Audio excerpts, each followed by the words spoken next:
Our next presenter will be speaking on transitioning to the North American numbering system, and he's Mr. Lincoln Robinson, who has over 35 years experience in telecommunications, having worked for the National Telecommunications Provider in Trinidad and Tobago, BWIA, Canto, CTU, and currently the Telecommunications Authority of Trinidad and Tobago. Again, he is well placed to speak on this topic, and we want to invite him now to come forward and address you. Thank you.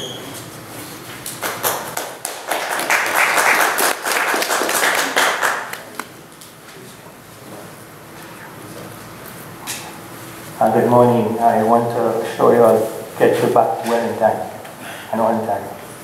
Right, so we're going to talk about transitioning to the North American numbering plan because St. Martin has decided to change their numbering system to North American system. I'm just going to point out some administrative things. Some of the most important things you need to know are some of the contacts that you need to have when you go into the North American numbering plan.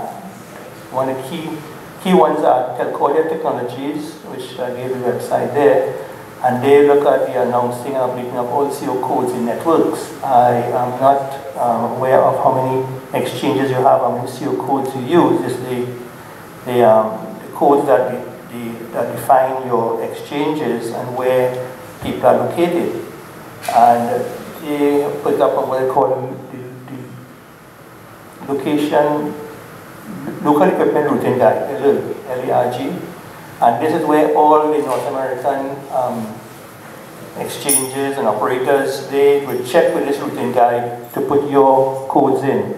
What we've been finding from the Caribbean is that our operators do not alert Telcordia or try to update the alert with the new codes they have recently put in place.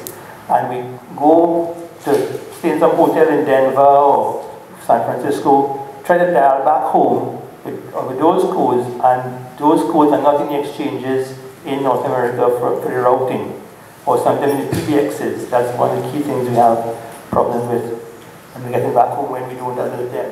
Then there are the home network identifier codes for physical GSM networks, and the SS7 point code administration, which routes calls between exchanges using SS7 signaling. Then there's IFAST, that the acronym, the full acronym slips me now, but they are a standard institute for roaming for CDMA phone systems. And if you have CDMA networks in St. Martin, you'll have to talk to IFAST, because they're the ones who give you the system identifier.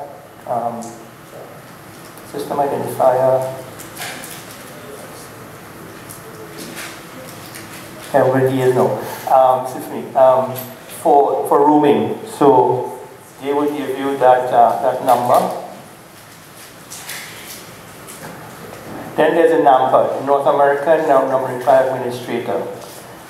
They give you the area code, which for St. Martin is 721, which I found on their website. I hope that is correct.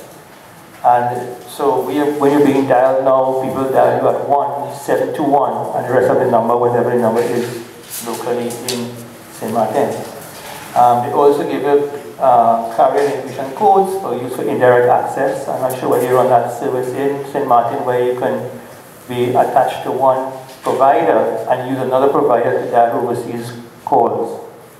And they also monitor the use of CO codes in NPAs, because they want to know how the allocation of area codes are being used up in the North American numbering plan, which they administer. One thing I want to say here about the NAMPA, they prepare a budget every year for their operations, and all the members of the North American numbering plan, all the countries that belong to the North American numbering plan, must put in to upkeep the NAMPA. So they do this and divide out in terms of population. Now, with St. Martin's population, we're paying very little, few dollars, probably less than $100 US. I'm not sure what their budget is these days. But the smaller islands, when it first started, were paying something like 25 US, and some were said paying 50 US. Depending on the budget today, I'm not sure what they thing is. So that bill will come and you have to tell them who to send that bill to.